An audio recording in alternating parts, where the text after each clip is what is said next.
Assalamualaikum warahmatullahi wabarakatuh. Alhamdulillah rabbil alamin. Innal hamdalillah nahmaduhu wa nasta'inuhu wa nastaghfiruh wa na'udzu billahi min shururi anfusina wa min sayyiati a'malina. May yahdihillahu fala mudilla lahu wa may yudlil fala hadiya lahu. أشهد أن لا إله إلا الله وحده لا شريك له وأشهد أن محمدا عبده ورسوله. اللهم صل وسلم وبارك على محمد وعلى آله وصحبه أجمعين. عباد الله رحمكم الله. يا الذين آمنوا اتقوا الله حق تقاته ولا تموتن إلا وأنتم مسلمون. Alhamdulillah, Bapak, Ibu-ibu, jamaah hadirin dan dikeramat atas takdir Allah Subhanahu wa taala, kita masih diberikan kesempatan untuk menambah amal ibadah kita, bisa hadir sholat berjamaah bukan dengan kuliah subuh. Mudah-mudahan ini tanda kebaikan Allah buat kita semua. Amin. Mungkin saya menyampaikan sebuah hadis, Bapak Ibu jamaah sekalian. Rasulullah pernah bersabda, jika seorang hamba mukmin itu sakit, idza maridal abdu mukmin, jika seorang hamba mukmin sakit, amar Allah memerintahkan an-uktubu, kata Allah, wahai malaikat, tulislah maka dari amal isyawar, apa yang selama orang itu sehat dan berbuat baik, pahalanya apa? Jadi wahai, kalau kita sakit, yang terbiasa lihat subuh, sholat duha, masuk pada lain, kita sakit, semua yang kita lakukan pahala dicatat oleh Allah. Itu perintah Allah pada malaikat. Jadi kita bersyukur kalau kita punya harian kegiatan yang bermanfaat untuk dunia dan akhirat. Maka kalau kita sakit tidak bisa berbuat apa-apa, tetap Allah catat pahala. Marilah kita membuat satu kegiatan rutinitas seperti kuliah pagi ini setiap Ahad Selasa. Bapak Ibu sekalian, sebenarnya materi ini Bapak Ibu yakin saya Ibu sudah mengetahui. Mungkin ada beberapa hal yang perlu kita lengkapi. Jadi anggap saja review, ya, mengingatkan kembali, menambah ingatan, menambah ilmu dan memperkuat yang kita ketahui. Temanya hari ini adalah Zulhijjah, ibadah dan kurban sesuai ketentuan syariat. Kita punya sebuah materi. Gampang ada ini gratis kita berikan. Yang pertama adalah Zulhijjah. Ya. Zulhijjah salah satu bulan yang dimuliakan Allah dari 4 bulan. Yakin Bapak Ibu sudah paham, yaitu bulan Rajab, Muharram, Rajab, Dzulqa'dah, Dzulhijjah. Ini bulan berkah Allah. Kalau kita menghormati bulan-bulan ini, Allah memuliakan kita. Maka di bulan ini pun jangan kita berbuat maksiat, karena dosanya diberkahikan juga. Mari kita jaga di bulan-bulan yang penuh berkah dan mulia ini, dan kita jatuh di bulan Dzulhijjah. Dzulhijjah sudah Dzulhijjah ya? Sudah ya? Sudah. Nah, tanggal 1 Dzulhijjah sampai tanggal 7 itu disunahkan berpuasa. Walaupun utamanya puasa tarawih dan puasa awal. Kalau hati ini sebab Ibu, memang dia tidak kebanyakan kalau dalam Saudi melakukan kesepakatan tidak ada masalah. Masalah itu kesulitan yang sangat. Pertama tempatnya mungkin nggak cukup Mina itu. Ya. Maka dari kalau pemerintah dari Mekah itu langsung Arafah bermalam di Arafah.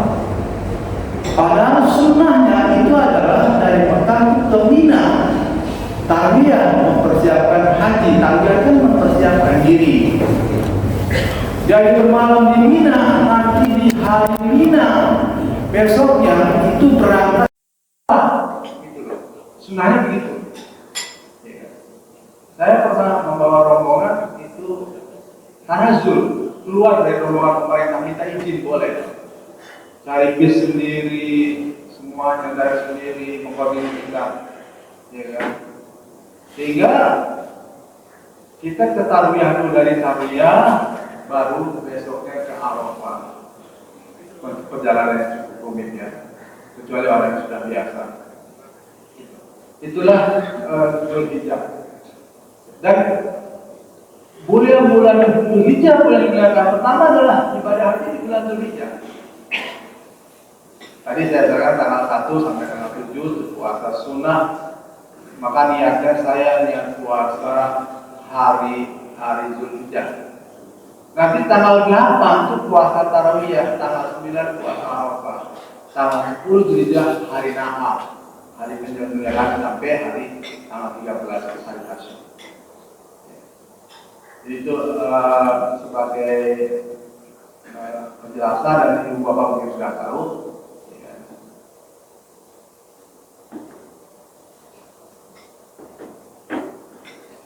Kemudian itu Dzulhijjah, kan kita bicara Idul Adha. Idul Adha adalah hari raya umat Islam, tanggal 10 Dzulhijjah. Pada Idul Adha disunahkan sholat Idul Adha. Yang sering jarang diketahui Pak, Rasulullah mengatakan begini kalau surah khutbah itu, wahai kaum muslimin, kalau engkau mendengarkan khutbah, dengarkan. Tapi kalau kau mau pulang, kalau ada keperluan, nggak apa-apa. Ya. Tapi mendengar khutbah itu kesempurnaan dari melakukan sholat sunnah Idul Adha. Karena ada orang yang melarang, nggak boleh Pak, melarang orang habis sholat sunnah Idul Fitri harus pulang, nggak boleh melarang, boleh. Tapi mendengarkan khutbah itu kesempurnaan melaksanakan sholat Idul Adha, Idul Fitri. Ini yang jarang kadang-kadang besar nggak boleh tahu. Ya kan? Itu ada hadisnya dalam kalangan Nabi, namanya hadis musafah, hadis berantai. Jadi ini disunahkan sholat Idul Adha. Nah kalau hari Jumat, insya Allah ini hari Jumat ya, insya Allah. Maka ada yang melaksanakan waktu sholat Idul Adha itu nggak pakai khutbah, sholat sunnah pulang. Karena dia ingin mengejar sholat Jumat, ya. Tapi orang sholat Idul Adha boleh kejar sholat Jumat. Dia sholat duhur, tapi DKM tetap menyelenggarakan sholat Jumat. Ini kan kadang-kadang sunnah-sunnah yang tidak diketahui. Ya. Dua-duanya sholat Idul Adha ikut sholat, ikut mendengarkan khutbah, nanti Jumat lagi. Itu juga baik, bagus. Itulah luasnya di dalam melakukan ibadah. Tentu lebih banyak lebih baik. Tapi dibolehkan kita tidak sholat Jumat, ya, hanya sholat Idul Adha. Bahkan di Bekasi, di Kayon sana itu, saya pernah ikuti besok sholat Idul Adha, kan juga kaget, gak ada khutbah, jadi bubar aja. Cukupnya dengan khutbahnya lah, khutbah Jumat. Kan baru tahu terang-terang apa kayak ini. Jadi kalau ini fungsinya adalah kalau kita ada uzur, ada kepentingan, jadi mudah. Dan ini soal sejarah, Bapak Ibu masih sudah banyak sejarah kurban ya, soal Nabi Ibrahim, ya. Banyak pelajaran dari Ibrahim. Nabi Ibrahim itu sebagai seorang ayah tidak tidak mutlak merasa berkuasa. Bahkan ditanya pada anaknya, wahai anakku Nabi Ismail, aku bermimpi gini. Ditanya, bagaimana menurut kamu? Enggak langsung benar. Tapi seorang anak yang baik, saya kalau perintah Allah, saya akan menjawab sama 3 kali. Dia ditanya, sehingga keikhlasan itu membuahkan kurban. Itu sekilas peristiwa. Ya. Nah ini mudah-mudahan kita bisa menjaga ketentuan yang disunahkannya berkurban. Nah sekarang kurban, jadi tadi Dzulhijjah itu katanya sekarang kurban. Kurban dan penyembelihan hewan kurban. Ya. Nanti di sini banyak masalah nih Pak. Ya, nanti saya bertahap biar enak gitu ya. Karena orang menyembelih yang mungkin jagal. Tukang jagal itu ditanya, sholatnya benar enggak? Sholatnya rapi enggak?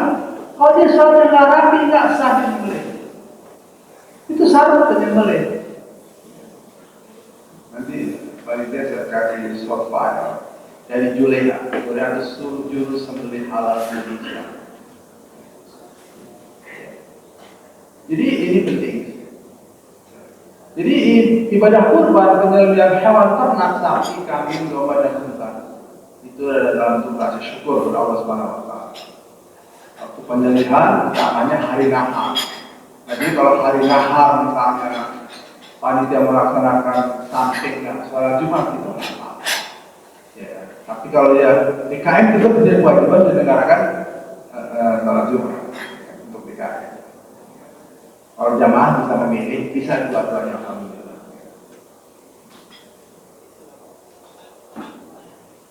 Daging kurban nanti kita bahas lebih dalam ya, di bagian A.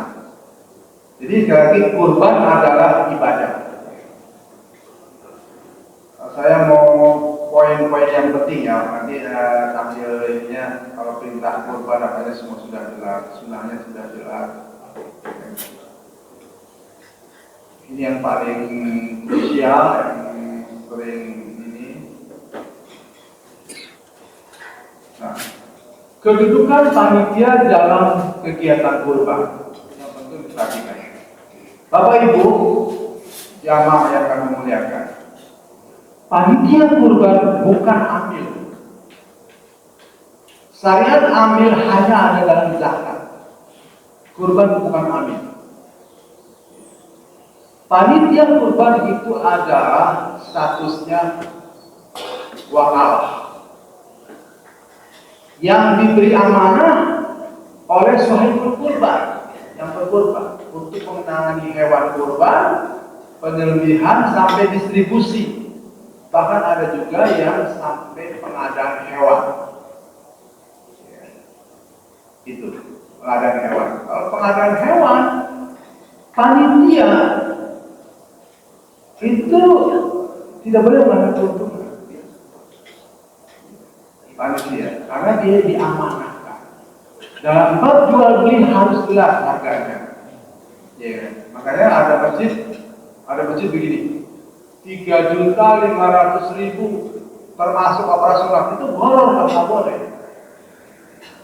Tidak boleh itu. Berapa beli sapi, berapa harus jelas. Oleh tempat saya tegaskan berapa kebutuhan operasional. Misalnya upah jagalnya 1 juta, beli plastik, beli tali dan lain sebagainya misalnya 1.100.000, maka menjadi 2.100.000. Kalau dia sapi 2.100.000 dibagi 7, maka jadi 300 operasional. Itu diambil kepada sahibul kurban. Terus sapi yang mau berapa? Oh, sapinya yang mau 28 juta, berarti satu orang 4 juta. Kalau 21 juta, satu orang 3 juta. Maka menentukan harga iuran sapi ya itu 3.300.000 dalam kurung biaya operasional dan lain sebagainya 300 per orang. Itu baru jelas.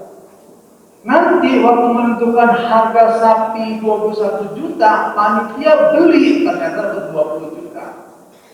Ada pegang satu juga. Ditanya lagi kepada sahibul kurban, Bapak Ibu yang 7 orang ini kami ada kelebihan harga sapi 1 juta.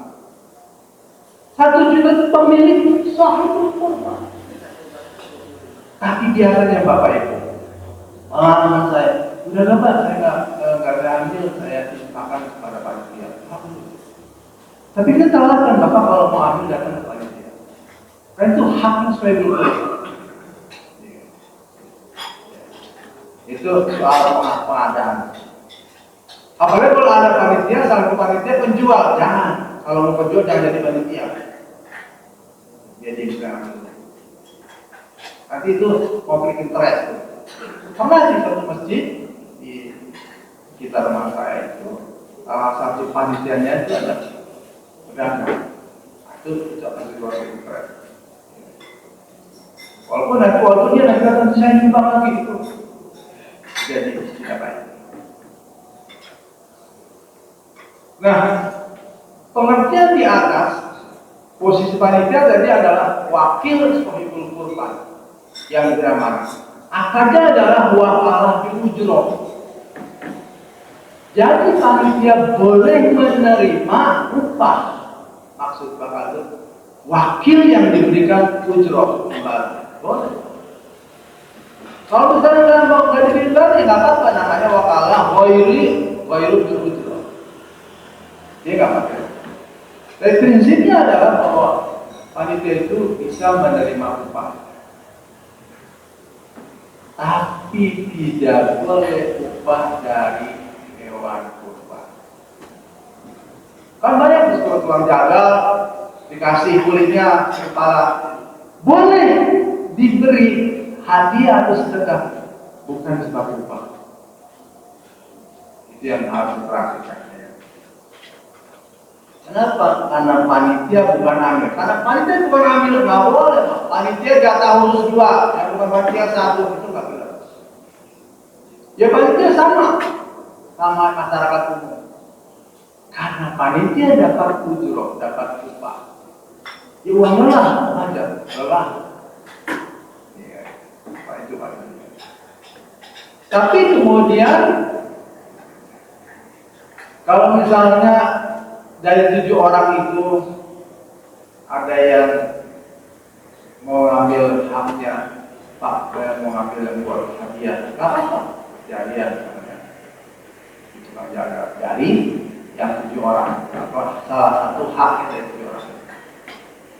Maka kalau saya beberapa tahun ke panitia, saya bilang 7 orang, teman-teman ini 7 orang kulit buat kasih siapa? Oh kasih mahfud, maka kulit kasih mahfud. Yang 7 lain itu jawabnya Pak, sama aja Pak. Ya sudah, berarti mahfud dapat 2 kulit. Kalau yang lain mau, panitia tidak boleh menjual kulit. Berikan semua sebagai pemberian hewan kurban. Nanti kalau mahfud itu diterima, dia yang jual tak apa-apa. Panitia tidak boleh. Ada lagi satu kasus.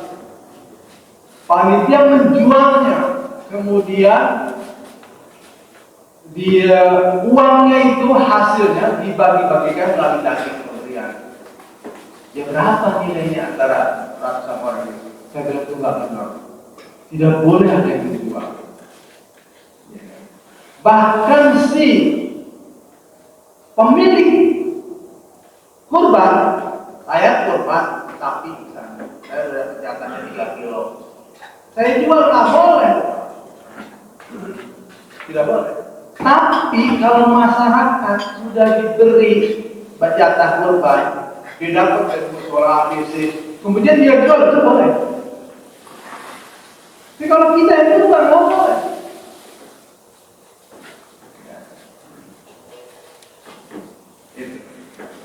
Kemudian panitia tadi sudah bilang, panitia berhak mendapatkan upah dari sahibul kurban. Makanya beban operasional jaga itu sahibul kurban yang memberi amanah mewakilkan kepada panitia kurban.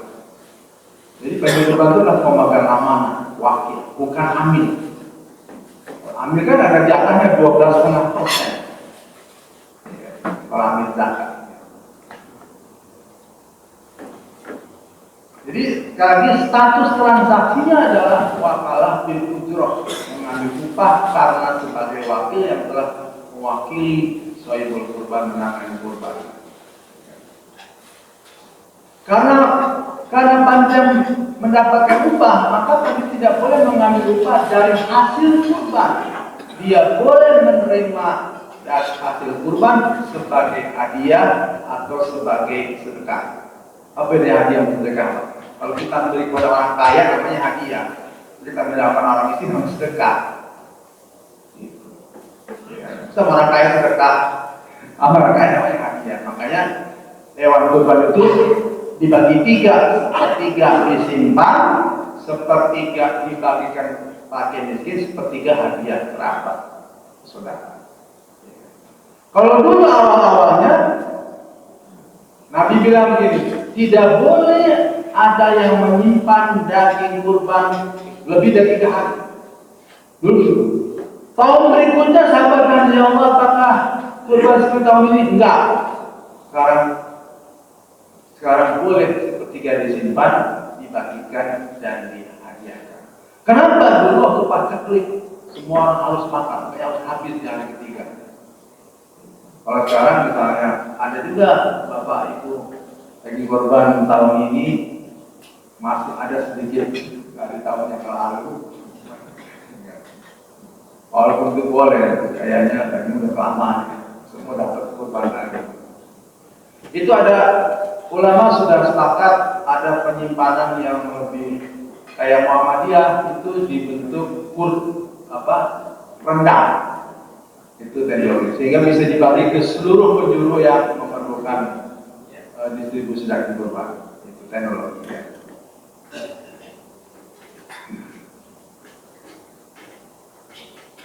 Ya, kemudian ini waktu Ali bin Abi Thalib radhiyallahu anhu itu menangani kurbannya Rasulullah, itu kan yang membayar personalnya Ali itu kan dari kantongnya sendiri. Itu dalil menunjukkan bahwa untuk memberi upahnya itu. Jadi kalau DKM ada panitianya dibayarkan kepada si pemegang shahibul kurban. Ya, gitu. Jadi upah negara. Kalau DKM banyak ilmu sedekah juga boleh, ya kan? Itu misalnya upah. Jadi konsumsi segala macam buat panitia itu dibebankan kepada yang berkurban. Tinggal dihitung yang betul. Sekali lagi, panitia boleh menerima hasil kurban sebagai hadiah atau sedekah. Kalau hadiah itu orang yang cukup, orang yang kaya. Kalau dia sedekah ya itu orang yang miskin. Ya. Kurban, ini artinya di luar upah. Tukang jagal tidak boleh diberi daging atau kulitnya sebagai bentuk upah. Ini perlu diingatkan berulang kali. Ya kan? Hal ini berdasarkan kesepakatan ulama dari tafsir hadis-hadis yang sudah diterangkan.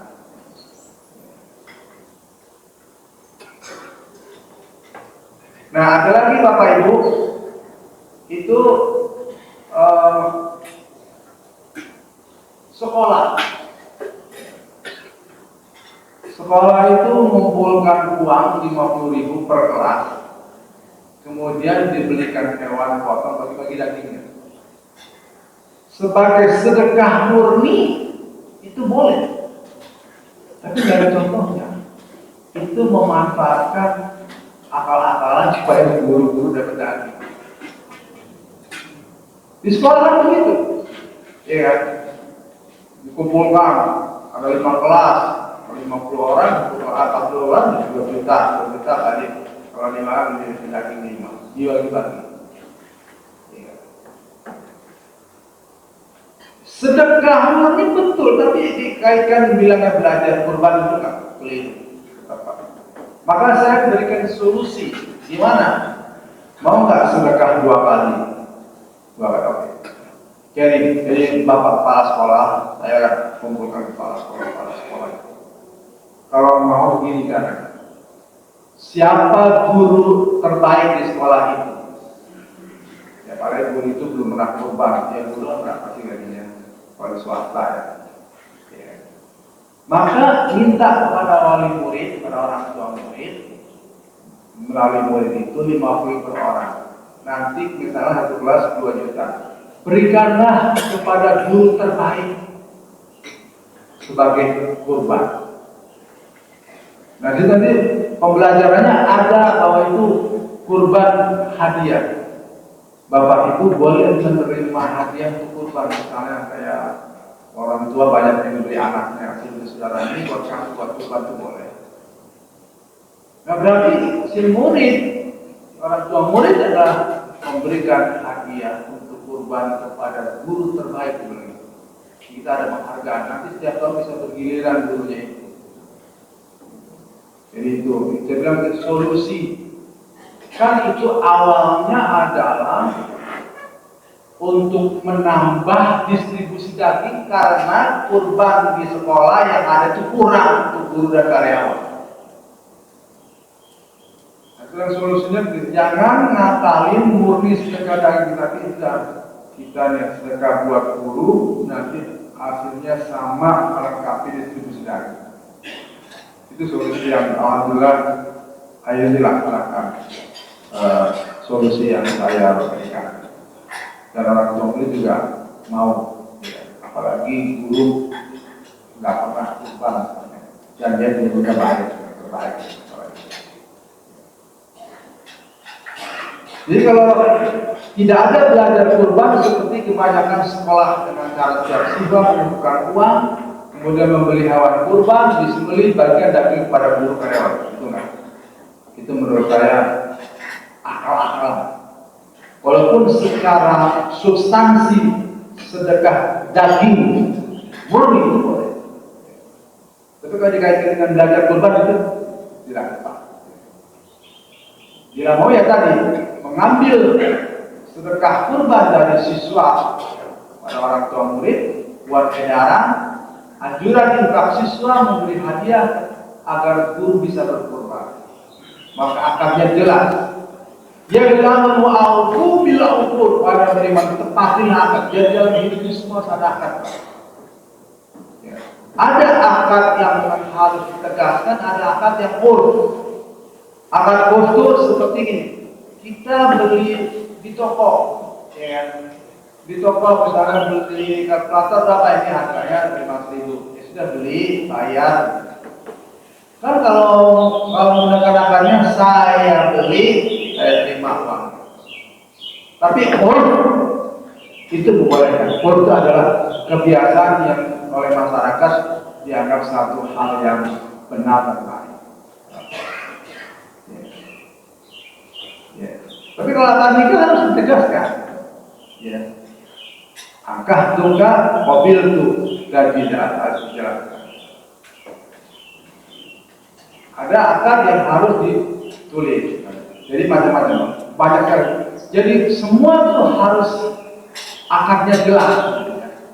Akadnya jelas. Aku bilang akadnya jelas.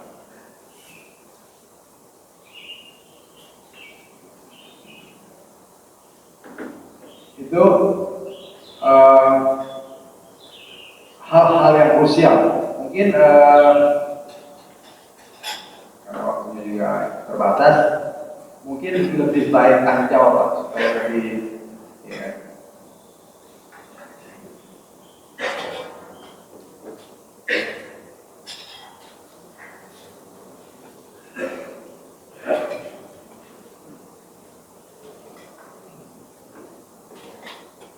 Di kebiasaan kami itu biasanya kalau misalnya sapi 1 ekor itu hasilnya diperkirakan misalnya 210 kilo. 210 kilo. Itu kan kalau dibagi 7, ya kan, itu kan per orang dapat 30. Dibagi 7, 20, 30. Jadi jatah per orangnya itu 30. Ya kan? Yang 30-nya dibagi-baginya 30 bagi dia. Tapi kita memberikan kepada seorang kurban Pak, Bapak Ibu di kebangkitan ini kami mohon DKM hanya memberikan 5 kilo. Jadi sekarang karena makin banyak distribusi daging dikurangi yang korban, jadi dapat 3 kilo. Kan harusnya dapatnya 10 kilo itu malah aja. Kalau dia nggak ngambil nggak apa-apa. Tapi ada hak sohibul kurban itu yang layak. Ya. Jadi kalau di tempat kami itu sekarang itu 3 kilo. Kalau ukuran sapi 3 kilo. Kalau kambing biasanya hanya mengambil paha belakang. Jatahnya begitu. Itu yang lain saya kira Bapak Ibu sudah banyak tahu, mungkin bisa kita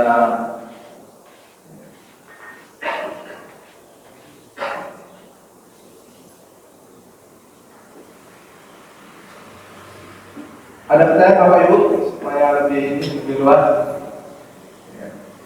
Baik. Ya. Baik. Terima kasih Ustaz untuk pemaparannya. Mungkin banyak yang akan bertanya ya terkait dengan kurban karena apa yang kita laksanakan dan belum tentu dengan apa yang tadi disampaikan. Baik, dari Ibu.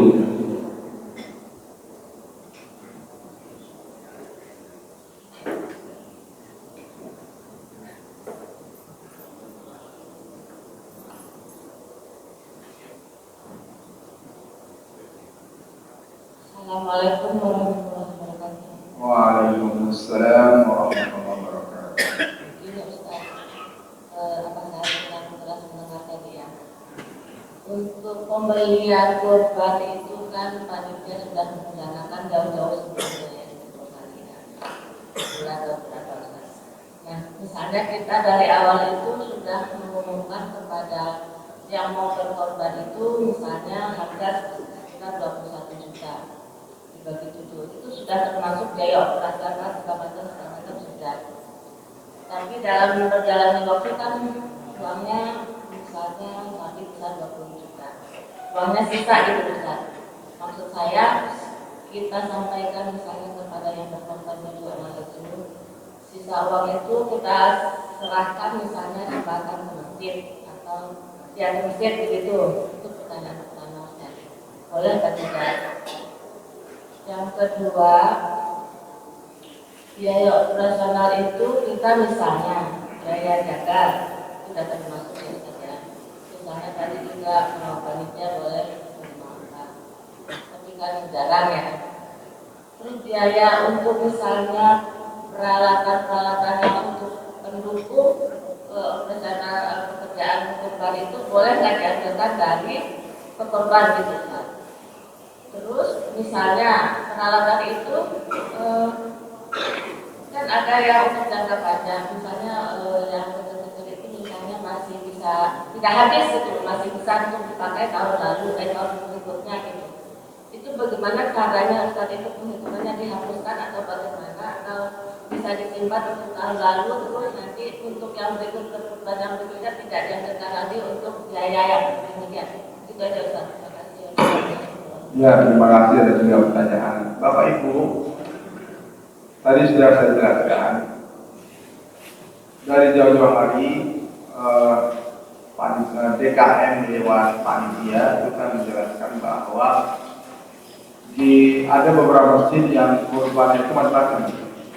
Misalnya kelompok 1 sapi 4 juta, berarti 24 juta. Ada sapi 3,5, 20 juta. Ada sapi yang 5 juta, sehingga 35 juta. Jadi ada mau masuk kelompok yang mana? Ya, itu di sekitar rumah saya Masjid Al-Fatah itu ada yang ada. Jadi kelompoknya itu ada yang kelompok 4 juta, kelompok 5 juta, dan kelompok 3,5. Tinggal jamaah mau memilih kelompok yang mana. Ya, itu. Nah, biaya operasionalnya dijelaskan biaya upah jagal itu sampai tingkat yang tinggi 1 juta, ada yang 700. Ya. Kemudian plastik segala macam itu ya, dihitung 1.100.000. Ada plastik, ada tali, ada kresek segala macam. Ya, termasuk peralatan kecil. Ya. Nah itu peralatan yang tidak habis pakai kan bisa disimpan oleh TKN lewat panitia ini untuk yang akan datang. Termasuk biasa ada yang beli tawanan pesawat, golok, dulu saya pernah beli golok yang 1 juta, 2 juta. Jadi kita kalau sekolah punya golok khusus menyembelih. Itu bisa diambil dari biaya personal, ya. Dijelaskan kepada sekolah guru kurban.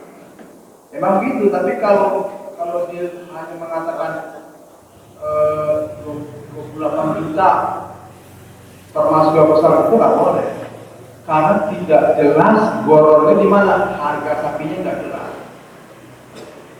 Tadi kalau ibu bilang karena beli sapinya 20 juta, padahal kedudukannya 20 juta, itu kelebihannya milik Syekhul Kurban, nggak apa-apa diterangkan. Kalau saya terangkan ini, Bapak, Ibu, ini kelebihan 1 juta, nanti dibagi 7 berapa, itu kalau Ibu mau ngambil, Bapak mengambil silakan ke panitia.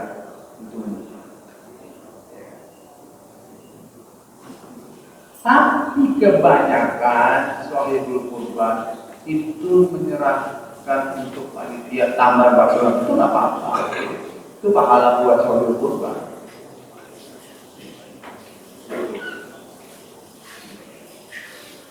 Ya, terus yang ketiga tadi soal peralatan itu sih bisa juga dari saya pernah dapat sebagian personal itu 700, tadi beli golok lagi nggak apa-apa itu. Dari awal sudah berangkat, nanti kalau ada kelebihan untuk peralatan. Nah yang justru yang perlu diperhatikan itu panitia ngambil kepala buat makan-makan dia nggak boleh. Lebih baik izin kepada kelompok sapi mana nih, Pak, bisa nggak kami ngambil kepalanya untuk makan panitia? 7 orang itu sepakat. Oh iya nggak apa-apa, saya juga punya. Gak bisa main ambil aja. Pak, mohon maaf Pak, mohon maaf. Bukan mau menghina. Mental kita Pak, itu mental miskin. Mental miskin. Jadi kalau bantuin aja dulu tuh, simpel. Nanti apalagi orang saya ada kan saya kan di perumahan. Perbatasan orang kampung ikut dari panitia. Itu nanti kesulitan mau pulang dulu. Tahu itu dia. Saya bilang, Bapak Ibu, bukan kami nggak boleh ngambil loh. Izin sama panitia, karena itu ada amanah. Haram ini makan daging saya bilang. Tapi tiap tahun begitu aja ada. Itu kan mental miskin namanya. Sama kalau ada ustaz bilang gini, mental miskin begini, ya saya kan orang mampu, nggak bisa kurban, itu selamanya nggak bakal bisa kurban.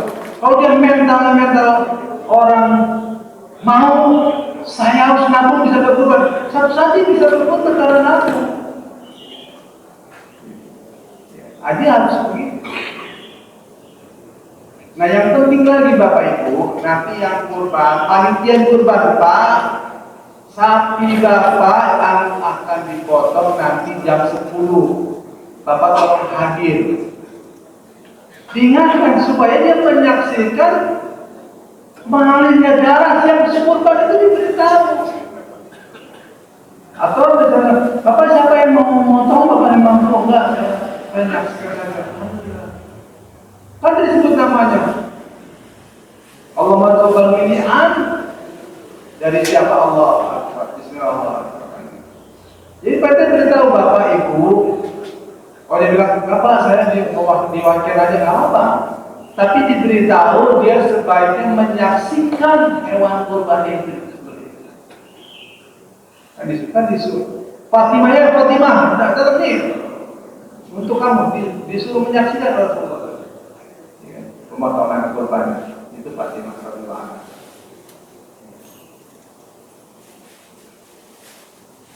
Ya kita ada yang lain kira-kira Bapak Ibu. Iya.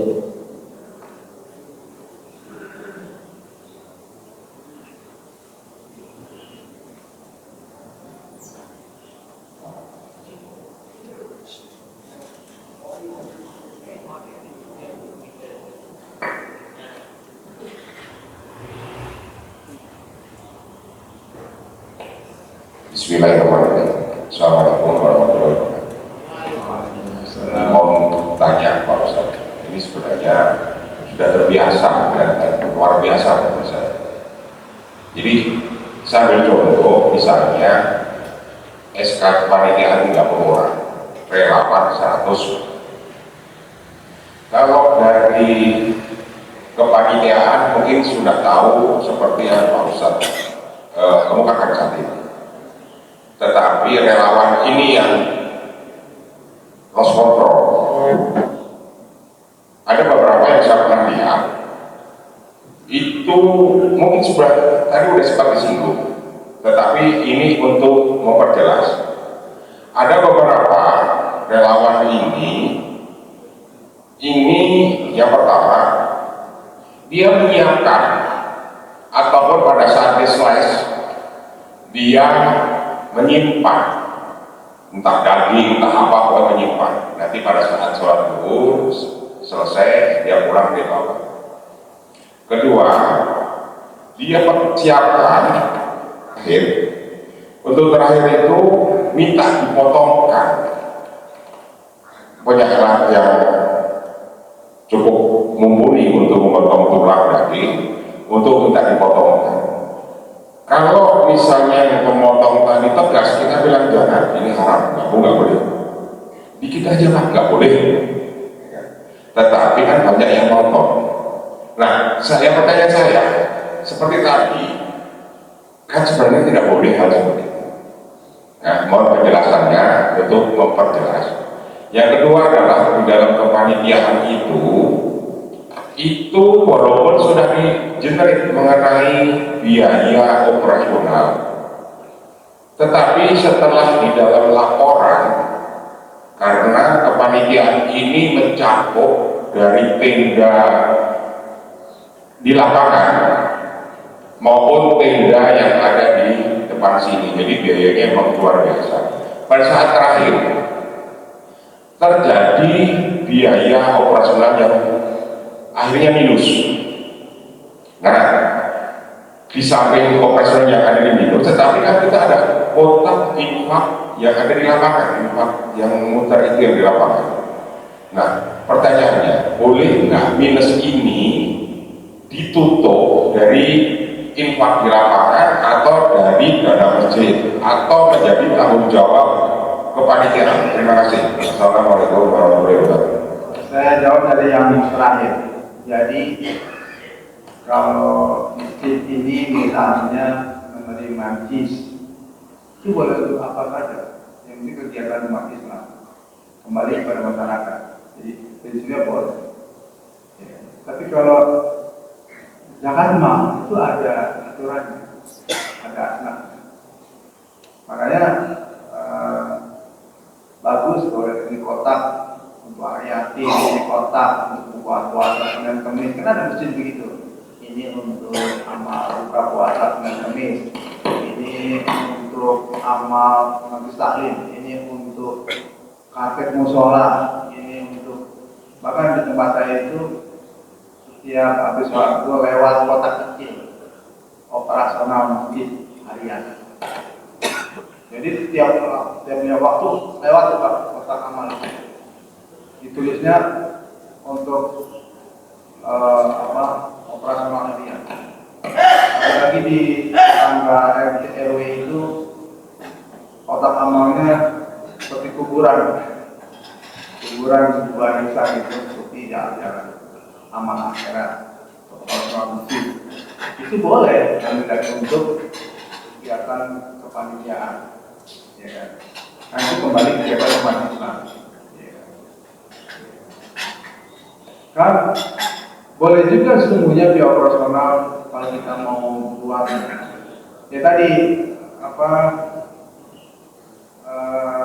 biaya operasional tadi kan di samping upah jaga, upah tali, kresek, sewa tenda. Sewa tenda diberikan misalnya sewa tendanya 1 juta.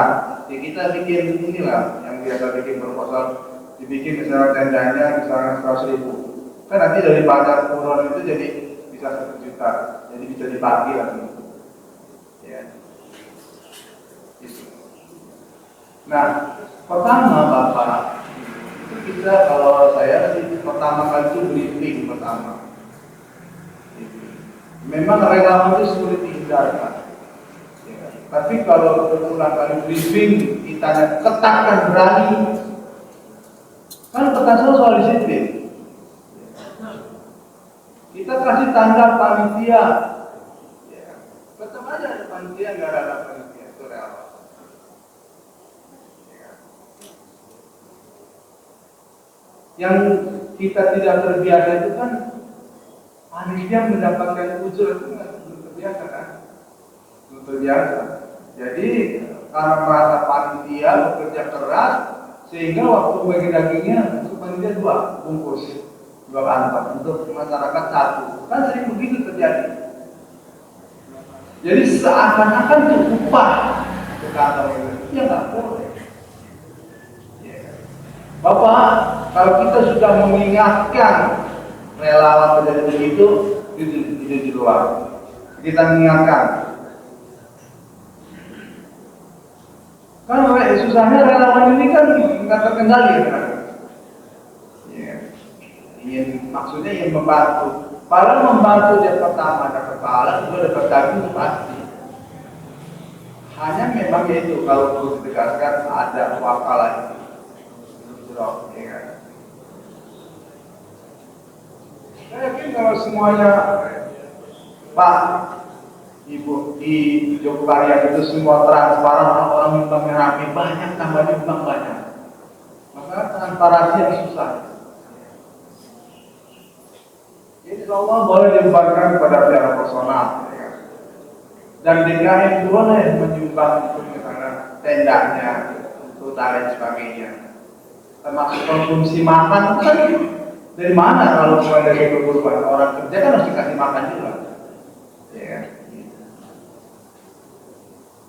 Saya kira itu kalau kurang-kurang bisa tanyakan lagi. Ya. Lagi bawa. Bagian.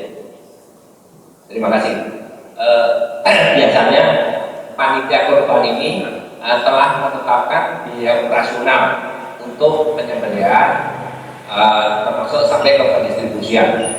Dalam pelaksanaannya biaya operasional itu kurang.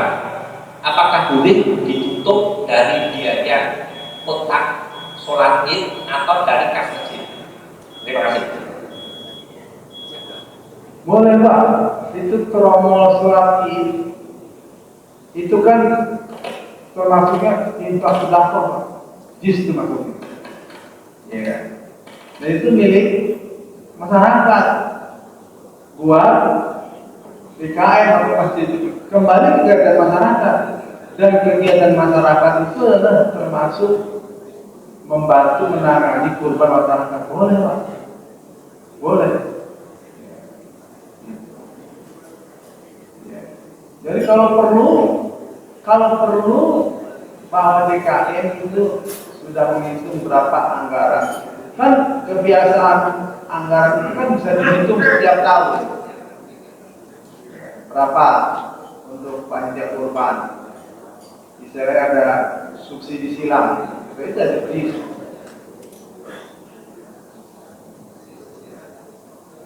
Itu boleh. Baik. Mungkin satu lagi Ustaz ya.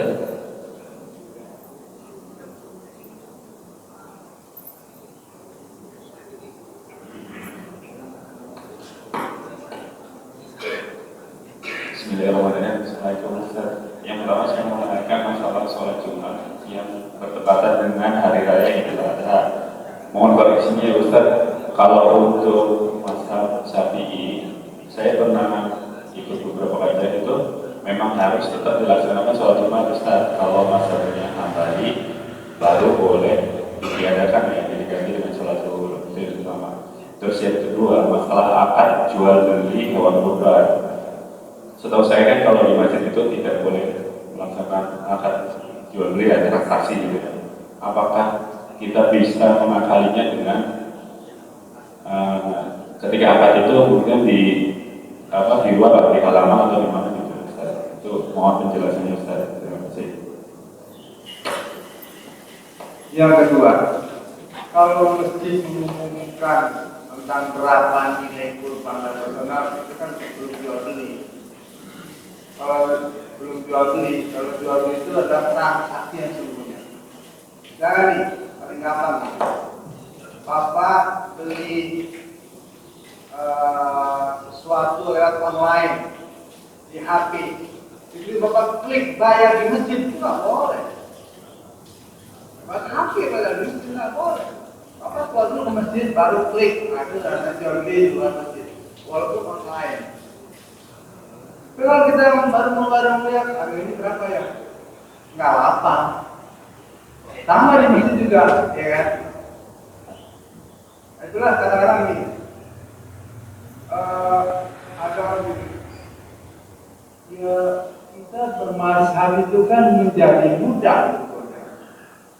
Ya. Coba Pak, secara gampang nih. Menurut 3 mazhab misalnya, ya kan? Tidak boleh zakat fitrah dengan uang, tidak boleh. Mau ikut yang mana? Yang membolehkan zakat dengan hanya mazhab Hanafi satu. Indonesia mengaku mazhab Hanafi, tapi tidak melaksanakan Hanafi.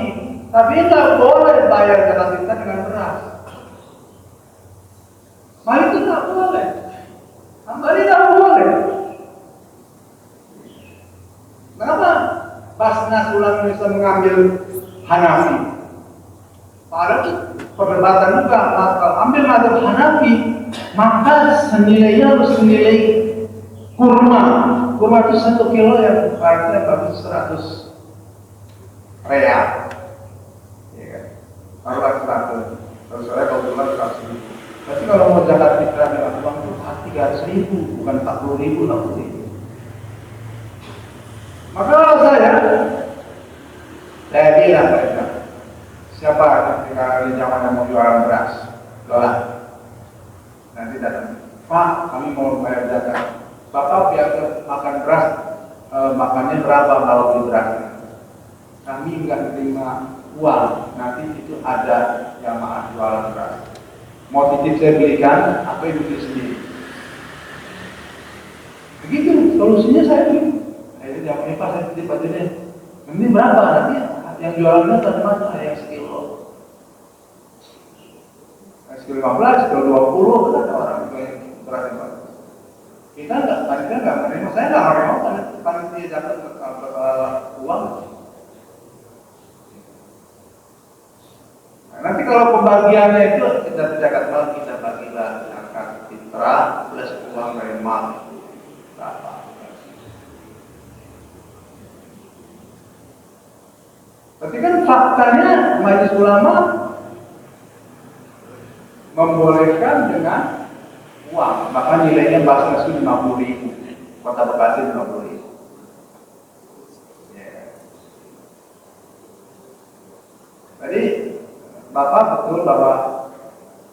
Jadi Bapak hati-hati ya, yang pakai HP jual beli online, jangan ngeklik bayar di dalam masjid. Di luar masjid.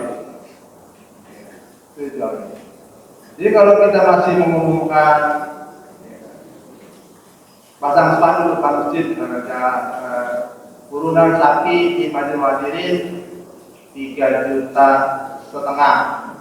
dalam kurung beli sapi ya 21 juta, berarti 3 juta dan 200 personal kita. Jadi jelas ada penjelasan di bawah, jangan 3,5 juta termasuk personal jangan boleh.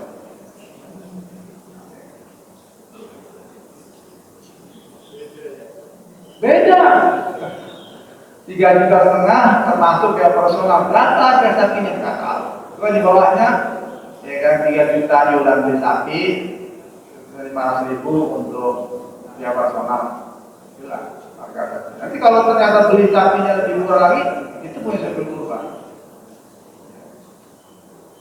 Yang pertama pertanyaan tadi, Pak Ibu, saya sih selama hidup saya kalau hari Jumat ya saya lepas Idul Fitri ikut, juga kan ikut, nggak apa? Ya. Sama dengan gini, Pak Jumhur ulama mengatakan gini, pria itu sholat fardu wajib di masjid. Sholat fardu jumhur ulama, tapi ada ulama mengatakan sholat fardu di masjid bagi pria sunnah muakkad.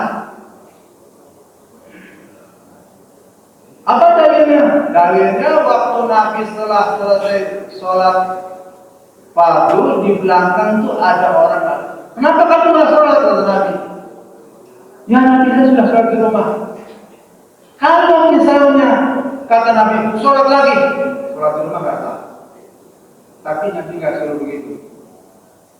Artinya itu dalil yang menunjukkan sholat fardu di rumah sah. Tapi jumhur wajib di masjid.